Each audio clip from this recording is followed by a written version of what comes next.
Hello, this is Natalie, the Ginger Quilter, and today we are going to put together our fabric clock. So let's talk about the pieces that you have in your kit. You have your little information page, which should have brought you to this page by scanning the code. You've got your pattern papers, your templates. You've got your little hardware packet, your clock movement, and your hands for the clock. So right now, all we're going to work on is your paper templates at the moment. So you can set all these other things aside.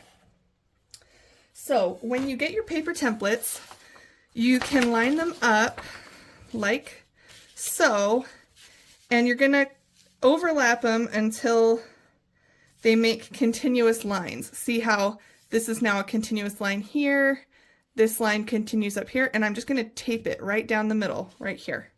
Messed it up right there. There you go. You're going to tape it right there, and then you're going to cut out your semicircles. Now, before you cut out your semicircles, make sure when you're cutting them out that you leave about 1/4 inch right here on this straight line.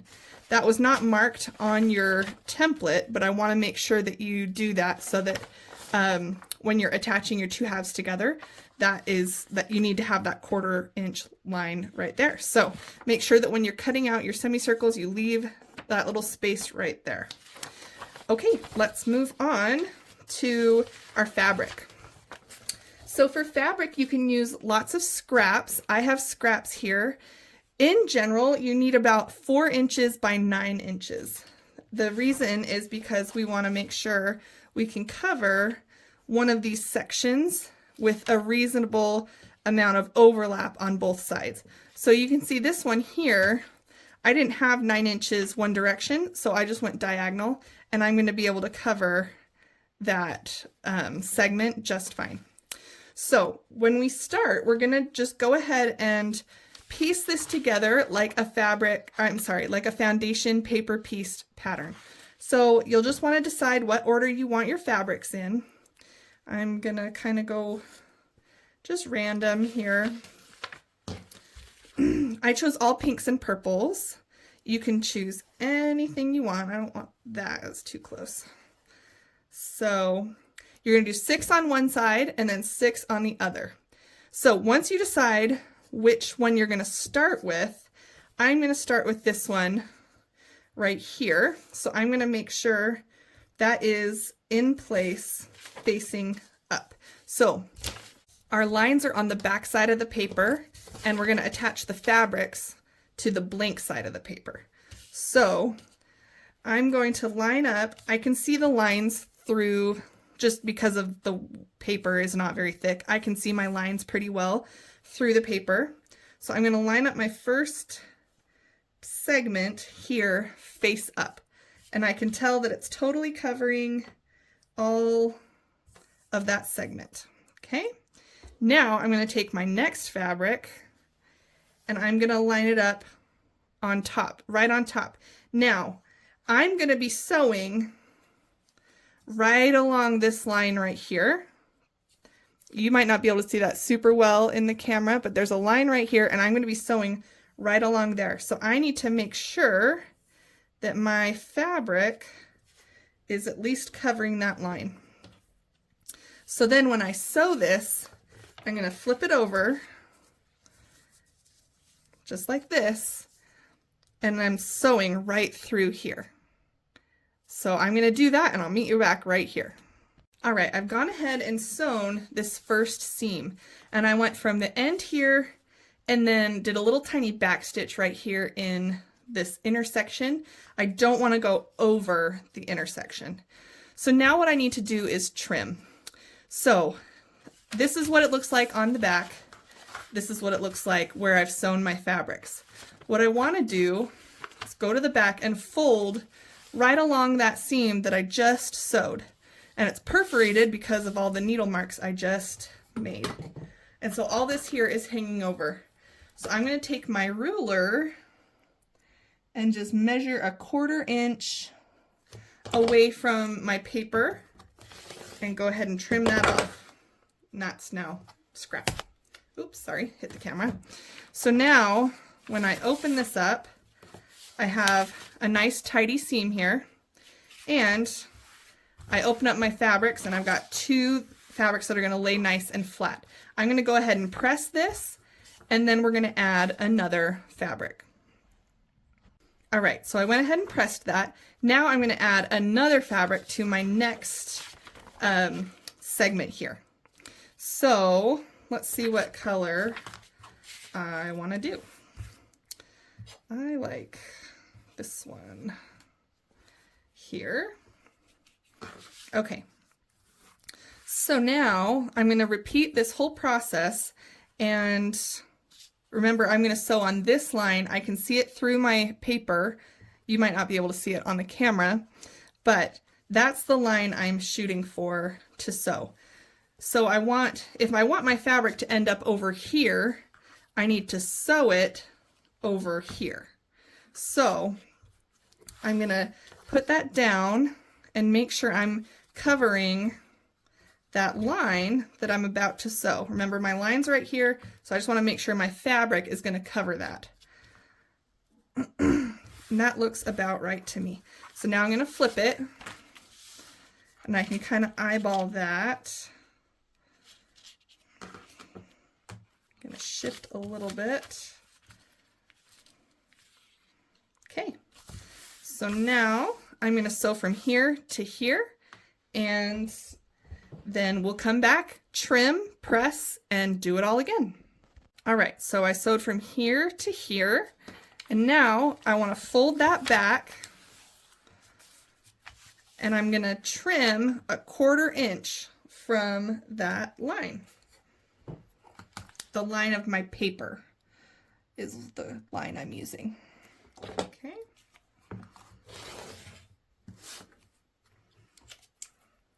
All right, so I've got it trimmed. Now I'm going to flip it open and make sure that I have covered my segment. And it looks like I have.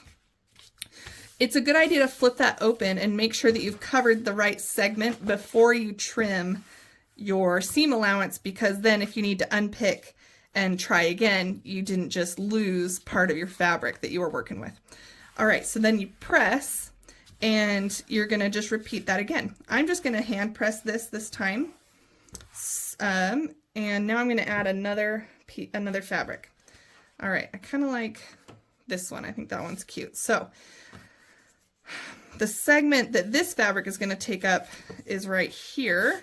It's going to be right here. So if I want it to end up over here, remember I got to sew it on over here so that when it flips, it's going to sit in the right spot.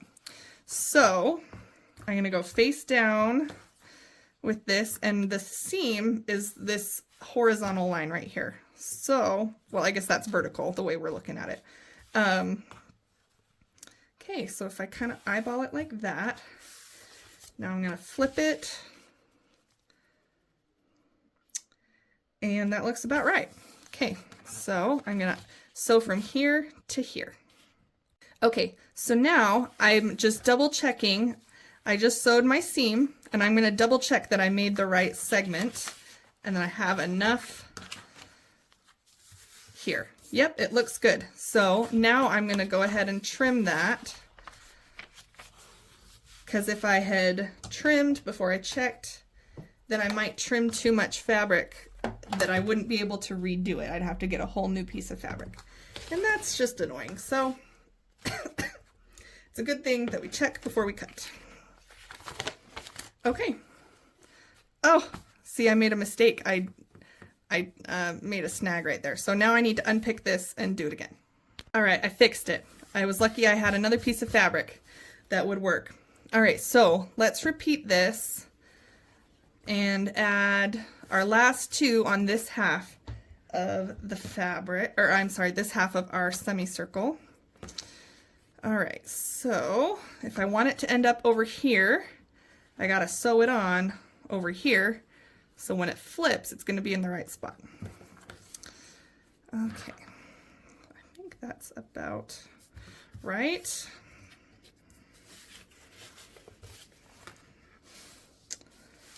Foundation paper piecing is a little bit of trial and error. So, okay, now I'm gonna sew, sorry, got ahead of myself. I'm gonna sew from here to here. All right, I just sewed that seam and I'm gonna flip and make sure that I'm where I need to be. I think that looks good. So, I'm gonna go ahead and fold that and trim my allowance here.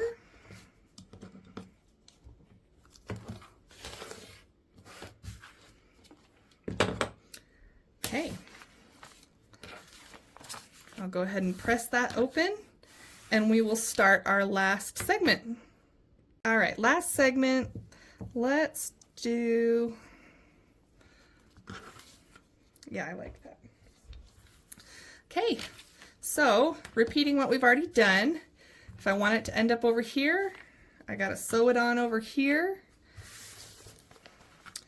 and make sure that this seam is the one I'm about to sew. So I want to make sure that that one is going to be where I need it to be. Okay, so I'll sew from here to here. All right, that looks good.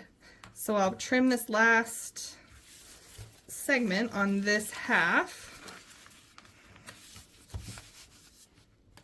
And then we'll be done with our first half, and we'll just do the exact same thing repeated on the second half.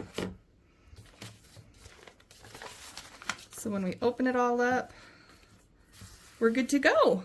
So all right, I'm back and I finished both halves of my clock. So let's trim them up. Now, when we're trimming this time, we only want to trim on the flat edge.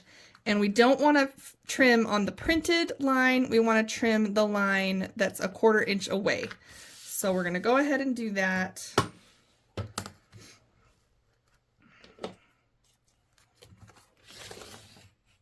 I have to do this in stages since I've got a little bit of a limited space here.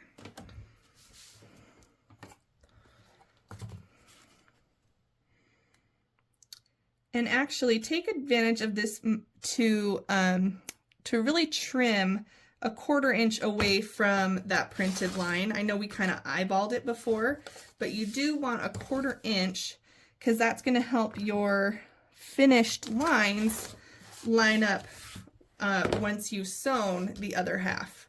So you're going to measure just 1/4 inch from your printed line and trim. And this is what you've got on one half. And we're going to repeat that on the second half.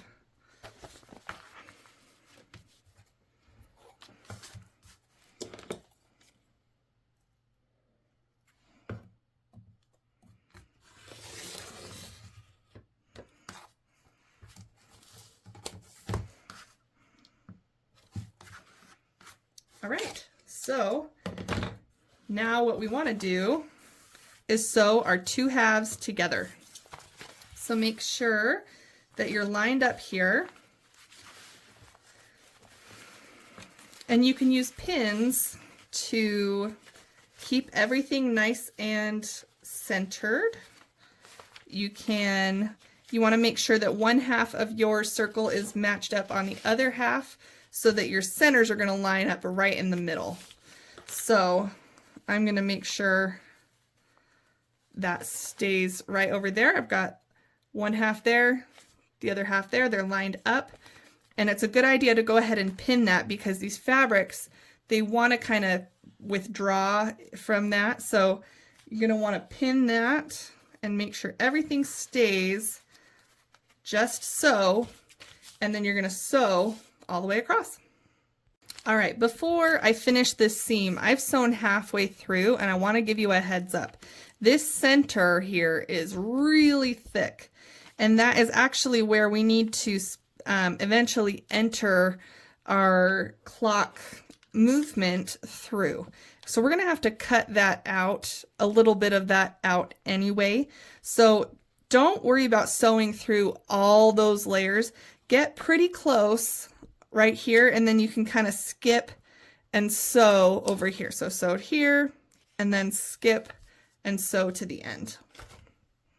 All right, so I've sewn everywhere except that very center part, And when I open up, I get a beautiful spiral here. Isn't that, I guess not a spiral, a radius of beautiful fabrics here.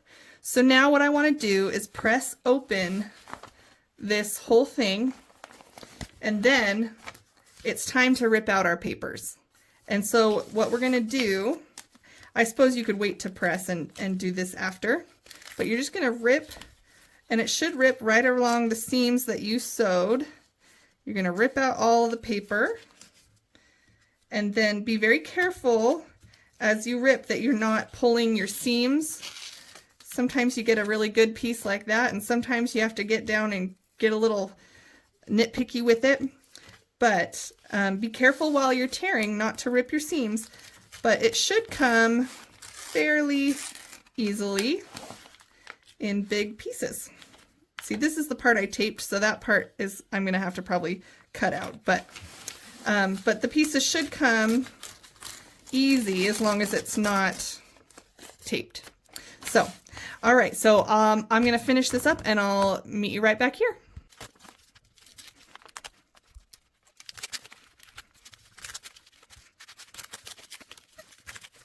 All right, our clock face is really coming together. It looks beautiful. So now we want to take our movement here and make sure that it's going to be able to fit through the center right here. So remember, we left a little gap there when sewing this together so that we could put the movement through. Now we just want to test it. See, on the back you have just a lot of bulk of seams, and you want to make sure that's going to lay flat. So going from back to front, I'm going to go ahead and try to get that in. And you can see I'm getting lots of like pulling and tension. So what I'm going to do is I'm just going to trim from the back side a little bit of this excess fabric here, and hopefully make it easier for this to fit so that it's not nice and bulky, it's not pulling when it's on my clock. All right, I forgot to grab my scissors. So I've got my scissors, and they are admittedly probably the largest pair of scissors I've ever used in my life. They're new. This is my first time using them. So when you're trimming, just make sure you're being cautious so that you're not overdoing it, because you don't want, you can't go back and fix it. Once that fabric's gone, it's gone. Okay. See, now it's going through, but it's not quite centered. So I want to go ahead and take off a little bit down here, because we need our clock to be centered. So I'm going to try and take out a little bit of bulk carefully. Just snips at a time. We don't want a big hole. Okay, that's looking pretty good to me. Although I am still a little higher up here than I am down here. I'm going to try and trim just a little bit right there. See if I can't solve this problem.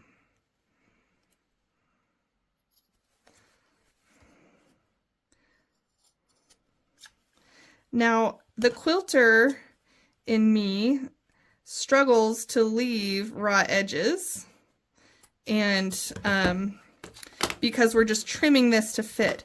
But because this is going to be on the clock, you're not really going to see those edges, and it's not like they're going to be moving. Once they're secured, they're on there. So I'm not too worried about there being raw, unfinished edges on the inside of this little circle right here. Okay, I'm really happy with that. I think that's sitting nicely in the middle, and that's going to be a great fit. Okay, so now we're going to take the movement away for a second and go grab, well, I guess we're going to put the fabric away and grab our little hardware kit, our board, and our hands. So we're going to have our movement go up here in the center,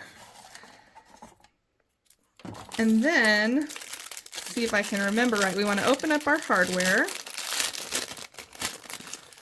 And you should have a little black rubber thing, a hexagon, gold hexagon, and a gold circle. And this is a hanging mount, so you can hang it up on your wall. So you don't need this right now, so go ahead and set that aside. Okay, so what we want to do, I told you to put the movement through the center too soon. I made a mistake. So what we're going to do, lift your clock face off and go ahead and put that little black ring right there on top of your movement, and then put your wooden piece on there. And then we're going to take our fabric, sorry, I'm getting all confused here. We're going to put our fabric on, get that all settled. Okay. And I'm going to take my seam ripper, you could use a stiletto, and just make sure all those seams that I want tucked in, all those raw edges, I guess, that I want tucked in, are tucked in there. I like how that looks. Now I'm going to take my gold circle, this little guy, stick it right on top, and then I want my gold hexagon on top of that. And he's going to twist on. There we go. He's going to hold this down nice and snug. So you can kind of twist that on. Okay. So now you, I don't recommend putting the hands on just yet. We're going to secure the fabric to the board now. Because right now we have it, you know, we have our movement hooked on, but we don't have our fabric secured on. So what I'm going to do, I'll show you in theory and then I'll show you in practice. So I'm going to flip this to the back, and what I used was just hot glue. So I'm going to take this to the back and I'm going to put some hot glue like right here, and then I'm going to pull this taut and glue it. And then I'm going to put a little bit more glue, pull it taut, and hold it. They do make glues that are better meant for fabric than probably hot glue. I've just been using what I had at home, and the hot glue worked great. So we're going to do hot glue, but if you have a better way of adhering the fabric to the wood, by all means, feel free to give it a shot. So we're just going to go ahead and go all the way around and check both sides, making sure that we're getting that nice and snug on the front. All right, so here we go. Let's work on gluing our fabric. Now I'm using the world's cheapest hot glue gun.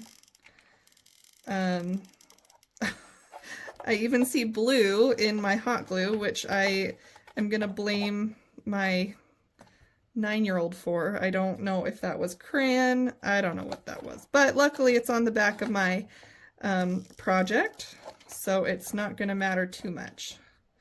So I want to make sure I'm pulling this fabric nice and snug. Okay, so, and I want to make sure, let's see, I'm not sure I like that one. I might go fix that. The good thing about hot glue is you can kind of just pull the fabric off and try again. I don't like that, so I'm going to do that again. There we go. So I want to make sure. And what it might be a good idea to do is to start on two sides, kind of get those where you want them, and then do the, you know, the quarter marks, and then fill in the other sides. That's going to probably make it for the most even gluing. Okay, let's see how that did. Trying not to knock the camera. Yeah, that looks pretty good. Okay, so now I'm going to do, so I've done here, and now I'm going to do, so essentially I did 12 and 6, and now I'm going to do 9 and 3.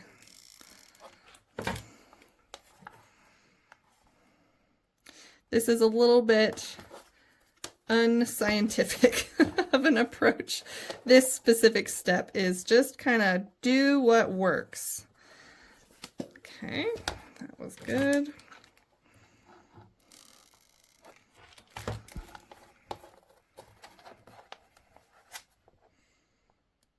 I am not worrying too much about what it looks like on the back. I just want to know that it's going to look good on the front. So now I've got my 12, 3, 9, or 6 and 9. So now I'm going to go and kind of just ease these other ones in a little bit more, checking every so often to make sure that we're happy with the front, but I can probably do a little bit more now freehand on the back here. Oops, got a paper in there.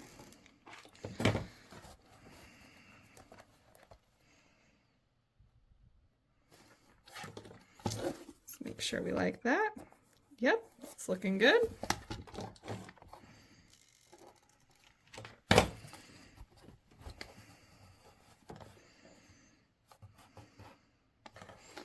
Okay, there's a little bit of a ripple there. Just tack that down. Okay, what do we think here? Yeah, see, that's looking really good. Nice and smooth on the edge.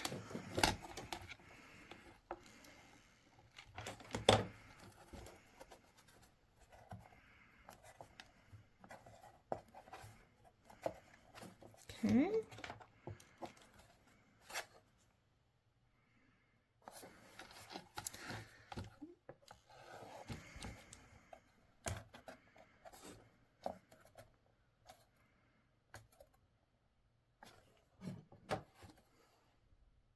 Sorry about that, my light just flipped off. Had to figure out what was going on there. All right, we're coming around. Things are going well. Don't burn yourself with the hot glue gun like I just did. Let's check the front. Yep, that's looking really nice. Now, there's a little spot right here that didn't quite get all the way under. No big deal. I can just go in. Honestly, I can just kind of put a little blob on top right there. Make sure that gets pulled down.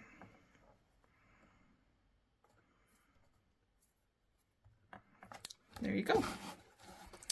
All right, let's finish out over here.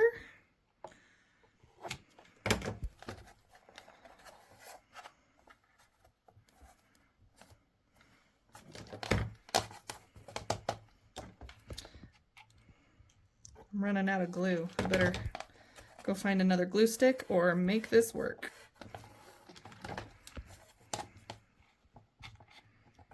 We're gonna make it work.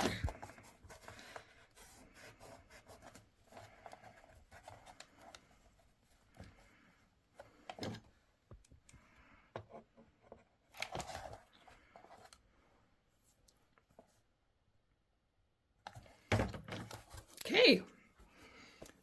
Oh, I missed one spot. Let's see if I can get that.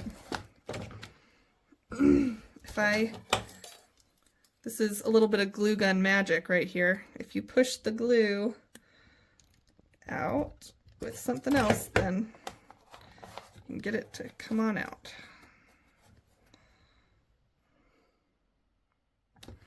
All right. Call it resourceful, call it lazy, because I don't want to go find another glue stick. I don't care what you call it, but we did it. So this is our beautiful clock, and now we're going to just stick the hands on. So let's see if I can remember which order to do the hands. You do the hour hand first. That's just going to drop right on. Oh, it's not going to drop right on. You do have to kind of fuss it down a little, and it will hook on around that outermost ring. There's a little white ring there. And then you're going to do your minute hand. Same thing. You're just going to push on it gently till it wants to snap on. Maybe it doesn't want to snap on. Let's see how to do that.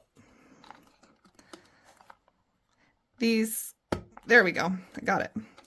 These clock hands are very thin, so just be careful that you don't, you know, jam it in there with all your might and then they don't want to bend back. And the last one is this second hand. See, there's a little tiny pin. That's going to fit right around. There's a pin in the center also of your little clock face. And there you have it. You have a beautiful clock. Now, I don't have a battery in mine yet, but as soon as I put a battery in there, it's going to start working. This is meant to be a no ticking clock, and I did that on purpose because ticking clocks are one of the most annoying sounds in the world. So this is a no ticking clock. Let me show you. This is the first one I made, and you can just see that it's a really nice quiet movement of the second hand here. So you guys can have a lot of fun. You can make a purple one, make a rainbow one, anything you want, anything goes. I hope you have enjoyed this project. And if I have left you with any questions, please feel free to send me a message. And I hope this has been fun for you guys. Have a great holiday season, and we'll see you later.